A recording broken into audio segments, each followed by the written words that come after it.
BMC news live from Kochi Malayalam വാർത്തകൾ നിങ്ങൾക്കായി അവതരിപ്പിക്കുന്നത് Cochin Kalabhavan Angamaly franchise powered by Heal Life Thottakkattukara Nazareth Villas and BMC production Angamaly.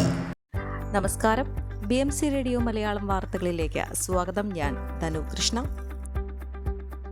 Thrikkakara നഗരസഭ ഓഡിറ്റിംഗിൽ കണ്ടെത്തിയത് വൻ ക്രമക്കേടുകൾ. 1978-79 മുതലുള്ള ഓഡിറ്റ് റിപ്പോർട്ടിലെ പരാമർശങ്ങൾ നാളിതുവരെ തീർപ്പാക്കാതെ കിടക്കുന്നതായും 2023-24 സാമ്പത്തിക വർഷത്തിൽ 35 ലക്ഷം രൂപ മുടക്കി നഗരസഭ കായംകുളം ഗ്രേറ്റ് വേ സൊല്യൂഷനിൽ നിന്ന് വാങ്ങിയ പോർട്ടബിൾ CCTV ക്യാമറകൾ സ്ഥാപിച്ചെങ്കിലും സ്പിൻ ഓവറായി അംഗീകരിക്കാതെയാണ് തുക വിനിയോഗിച്ചതെന്നും ഓഡിറ്റിംഗിൽ കണ്ടെത്തിയിരുന്നു. ഡാറ്റാ ബാങ്കിൽ നിലമായി രേഖപ്പെടുത്തിയ ഭൂമിയിൽ തൃക്കാക്കര നഗരസഭ ഫ്ളാറ്റ് പണിയാൻ പെർമിറ്റ് നൽകിയതായും ഓഡിറ്റ് വിഭാഗം നടത്തിയ പരിശോധനയിൽ കണ്ടെത്തി. Purva realistic private limited, Melmon construction private limited എന്നീ സ്ഥാപനങ്ങൾക്കാണ് നഗരസഭ 2-ാം വാർഡിൽ BM നഗറിൽ കെട്ടിട നിർമ്മാണത്തിന് പെർമിറ്റ് നൽകിയത്. തണ്ണീർത്തട സംരക്ഷണ ഭേദഗതി നിയമത്തിലെ വ്യവസ്ഥകൾ പ്രകാരമല്ലാതെ യാതൊരു നിർമ്മാണ അനുമതിയോ പെർമിറ്റോ NOC അനുവദിക്കാൻ പാടില്ലെന്നാണ് ചട്ടം. എന്നാൽ 2008-ലെ നെൽവയൽ തണ്ണീർത്തട സംരക്ഷണ നിയമത്തിലെ 14-ാം വകുപ്പ് ലംഘിച്ചാണ് പെർമിറ്റ് നൽകിയതെന്നും ഓഡിറ്റ് വിഭാഗം ചൂണ്ടിക്കാട്ടി. കൂടാതെ വിവിധ മരാമത്ത് പ്രവൃത്തികളുടെ കാലാവധി ദീർഘിപ്പിച്ചു നൽകിയതിന് പിഴ ഈടാക്കിയിട്ടില്ലെന്നും ഓഡിറ്റ് വിഭാഗം കണ്ടെത്തി. അങ്കമാലി മേഖലയിലെ ഗ്രാമപ്രദേശങ്ങളിൽ ബസ് റൂട്ടുകൾ അനുവദിക്കണമെന്നാവശ്യപ്പെട്ട് അങ്കമാലി നഗരസഭയുടെയും സബ് റീജിയണൽ ട്രാൻസ്പോർട്ട് ഓഫീസിന്റെയും സംയുക്ത ആഭിമുഖ്യത്തിൽ സംഘടിപ്പിച്ച ജനകീയ സദസ്സിൽ 100-ലേറെ നിർദ്ദേശങ്ങൾ ഉയർന്നു. ഗതാഗത വകുപ്പ് മന്ത്രിയുടെ നിർദ്ദേശത്തെ തുടർന്നാണ് ജനകീയ സദസ്സ് വിളിച്ചു ചേർത്തത്. അങ്കമാലി ആലുവ നിയോജക മണ്ഡല പരിധിയിലെ വിവിധ വകുപ്പ് മേധാവികൾ, ബസ് ഉടമകൾ, തൊഴിലാളി സംഘടനകൾ, ജനപ്രതിനിധികൾ, രാഷ്ട്രീയ, സാമൂഹിക, സാംസ്കാരിക, സന്നദ്ധ സംഘടനാ പ്രതിനിധികളടക്കം ജനകീയ സദസ്സിൽ ബസ് റൂട്ട് ആവശ്യപ്പെട്ട് അനേകം അപേക്ഷകളാണ് സമർപ്പിച്ചത്. ഗ്രാമങ്ങളിലുടനീളം ബസ് സർവീസുകൾ ആരംഭിക്കുന്നതോടെ ഉണ്ടാകുന്ന വികസനവും തൊഴിലവസരങ്ങളും ക്ലേശങ്ങൾ ഒഴിവാക്കുന്നതും ചൂണ്ടിക്കാട്ടി റോജിയും ജോൺ MLA ഉദ്ഘാടനം ചെയ്തു. എല്ലാ നിർദ്ദേശങ്ങളും ചർച്ച ചെയ്ത് പ്രായോഗിക നടപടി സ്വീകരിക്കുമെന്നും MLA പറഞ്ഞു. നഗരസഭാ ചെയർമാൻ മാത്യു തോമസ് നിർദ്ദേശങ്ങളും അപേക്ഷകളും എറണാകുളം RTO B ഷഫീഖിന് കൈമാറി. നഗരസഭാ ഉപാധ്യക്ഷ സിനി മനോജ്, ബ്ലോക്ക് പഞ്ചായത്ത് പ്രസിഡന്റ് കൊച്ചു ത്രേസ്യ തങ്കച്ചൻ, പഞ്ചായത്ത് പ്രസിഡന്റുമാരായ Lathika Sasikumar, KV Bibeesh, Shaijan Thottappally, Wilson Koyikkara, PU Jomon, AV Sunil തുടങ്ങിയവർ സംസാരിച്ചു.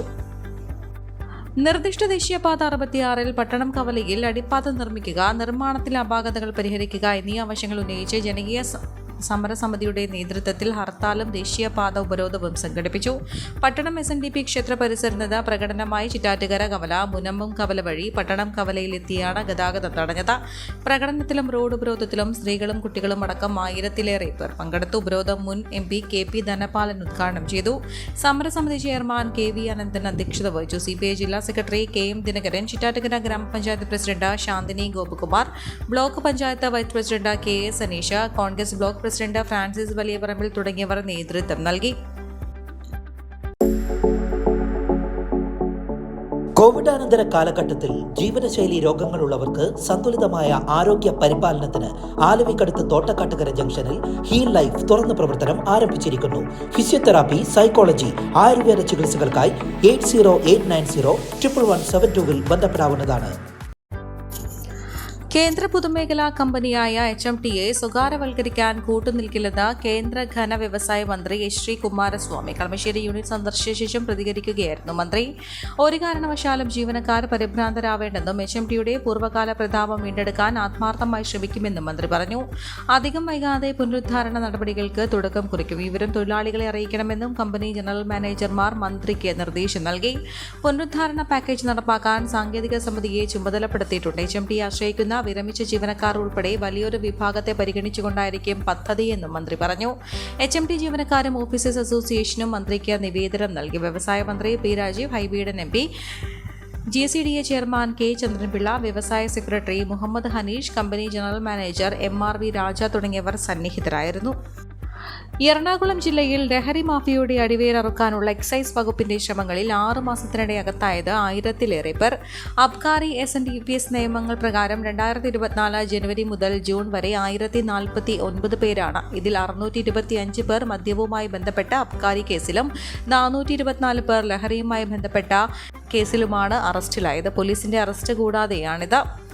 കഴിഞ്ഞ ജനുവരി മുതൽ ജൂൺ വരെ ജില്ലയിൽ എക്സൈസ് വകുപ്പ് എടുത്ത കേസ് 5182 ആണ്. ഇതിൽ കോഡ്പ പ്രകാരമുള്ള കേസുകളാണ് നല്ലൊരു പങ്കും. 657 അബ്കാരി കേസും 436 SNDPS കേസും രജിസ്റ്റർ ചെയ്തെടുത്ത് കോഡ്പ പ്രകാരം എടുത്തത് 4089 കേസുകളാണ്.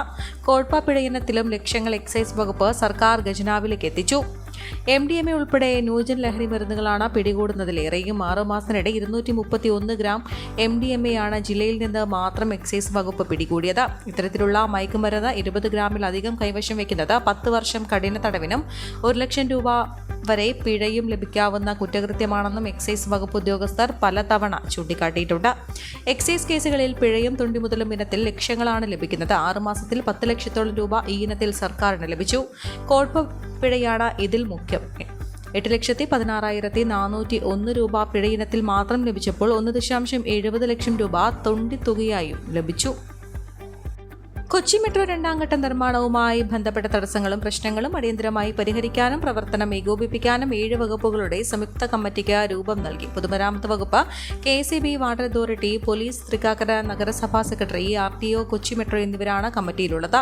കമ്മിറ്റിയുടെ ആദ്യ യോഗം വ്യാഴാഴ്ച ചേരും. കലൂർ ജവഹർലാൽ നെഹ്റു സ്റ്റേഡിയത്തിൽ നിന്ന് കാക്കനാട് ഇൻഫോ പാർക്ക് വരെ നീളുന്നതാണ് 2ാം ഘട്ട മെട്രോ നിർമ്മാണം.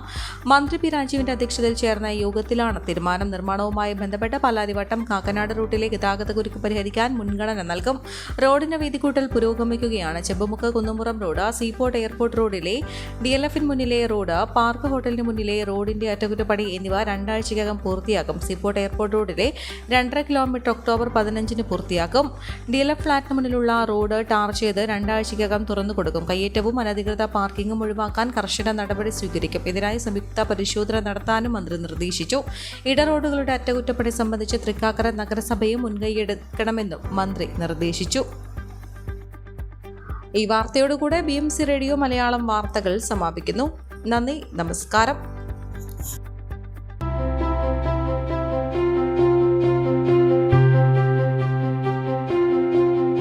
അങ്കമാലി പ്രദേശത്തെ കലാവിദ്യാർത്ഥികൾക്ക് സുവർണ അവസരം.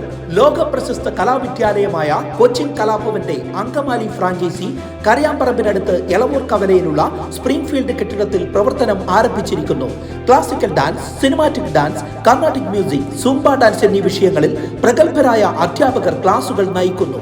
കൂടുതൽ വിവരങ്ങൾക്ക് ബന്ധപ്പെടുക 9995208614.